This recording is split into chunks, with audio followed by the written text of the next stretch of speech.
السلام عليكم ورحمة الله، ان شاء الله تكونوا بخير وعلى خير. نلقاكم هذا الفيديو هذا في احسن الاحوال يا ربي، معكم فيديو جديد. وكنتمنى ان شاء الله تكون الاحوال ديالكم كامله بخير وعلى خير. كيف ما ولفتكم في لي فيديو السابقين، كنبارطاجي معكم بعض الخلاصات اللي استخلصتها من تجاربي الشخصيه والتجارب البسيطه اللي عشتها في حياتي.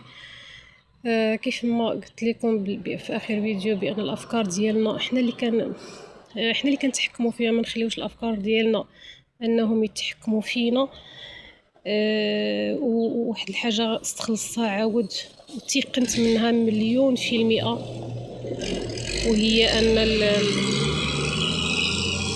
عفوا على الصوت، كنعتذر على الصوت. كما قلت لكم بان واحد القناعه اخرى هي ان كيف ما كتفكري كيف ما كيطرى لك في حياتك، كيف ما عندك دوك الافكار كتفكريهم، وداك الخيال الواسع اللي تيكون عندنا بعض المرات تنريحو، تيجي الشيطان تيبدا يعطينا في الافكار وتيعطينا في الصور، وتنتخيلوا بعض الاحداث مازال ما وقعوش، وكنتخيلوا حوايج مازال ما طراوش، فبالتالي كيطراو بالتفاصيل وبالاحداث اللي تخيلناهم. فذلك نركزوا حتى على الخيال ديالنا، اشنو كنتخيلوا واشنو كيعطينا.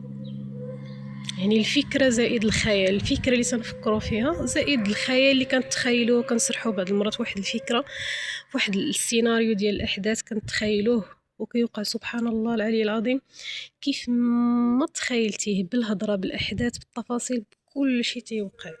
يعني نردوا البال الافكار ديالنا، وكذلك نردوا البال المخيله ديالنا اشنو كيدور فيها، شنو كنتخيلوا، شنو هما الاحداث اللي كنتخيلوا كانوا خايبين نحبسوهم.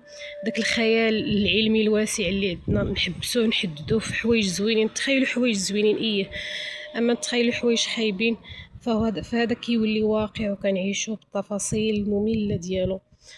وكيف ما قلت لكم دائما الافكار ديالنا هو وقوع، الواقع ديالنا هو وقوع ما بانفسنا، ما كايناش شي حاجه من غير هادي. داكشي اللي تيطرى لداخل ديالنا في الدماغ ديالنا في الخيال ديالنا راه هو اللي تنعيشوه بالحذافير ديالو، بلي ديتاي ديالو هو اللي تنعيشوه. وكنتمنى هذا الفيديو هذا